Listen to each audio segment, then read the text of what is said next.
பாடிய star new Prabhu உண்மையால் வீட்டுக்கு வராங்க. வீட்டுக்கு வந்ததும் பணம் ரெடி ஆயிடுச்சானுவாங்க. அக்கா உட்காருங்க அக்கா, சாப்பிட்டுட்டு போவீங்கன்ற மாதிரி சொல்றாங்க. இங்க பாரு பாண்டியா, எனக்கு எதுவுமே தேவையில்லை சரியா, நான் பணத்தை வாங்கிட்டு போலான்னு மட்டும்தான் வந்தேன். பணம் ரெடியா இல்லையான்றாங்க. பணம் இதோ எடுத்துட்டு வந்துடுவான் செந்தில்ன்றாங்க. பேங்க்ல இருந்து எடுத்துட்டு வர சொல்லியிருக்கணுவாங்க. அப்புறம் செந்தில் வந்தோடனே, டே செந்தில் என்னடா பணம் ரெடியா எடுத்துட்டு வந்துட்டியா அப்படின்றாங்க. என்னடா சொல்லு அப்படின்றாங்க. பணத்துக்காக தானே வந்து உட்காந்துட்டு இருக்காங்க, நீ என்னடா கேட்டுக்கிட்டே இருக்க, சைலண்டா இருக்க அப்படின்ட்டு பாண்டியன் கேட்கவும் செந்தில் இருந்த, அப்பா அது வந்துப்பா பணம் இல்லை. பணம் இல்லையா? பணம் இல்லைன்னா என்னடா பேங்க்ல நீ போட்டியே இல்லையா? அப்பா நான் பேங்க்ல பணமே போடலப்பா. என்னது போடலையா அப்படின்ட்டு ஷாக் ஆகுறாங்க. டே என்னடா சொல்லிட்டு இருக்க? ஆமாப்பா பேங்க்ல பணத்தை நான் போடவே இல்லை. போடலைன்னா அப்ப அந்த பணம் இங்க சொல்லுடா அப்படின்னுவாங்க. கதிர் வந்து நான் தான் அதை செலவு பண்ணிட்டேன் அப்படின்ற மாதிரி சொல்லுவாங்க. கேட்ட உடனே ஷாக் ஆகுறாங்க. என்னடா ரெண்டு பேரும் என்ன பண்ணிக்கிட்டு இருக்கீங்க?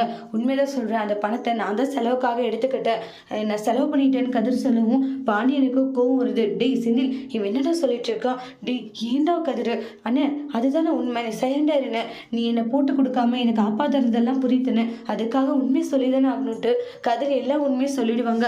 அதாவது அவங்க மேல வந்து அந்த பழியை போட்டுக்கவும் பாண்டியன் கோவப்பட்டு கதிரை போட்டு அடி அடி நடிக்கிறாங்க. அடுத்து வரக்கூடிய பிரமுல என்னெல்லாம் பரபரப்பான விஷயங்கள் நடக்க போகுதுன்ட்டு நெக்ஸ்ட் வீடியோல வெயிட் பண்ணி பார்க்கலாம். தேங்க்யூ.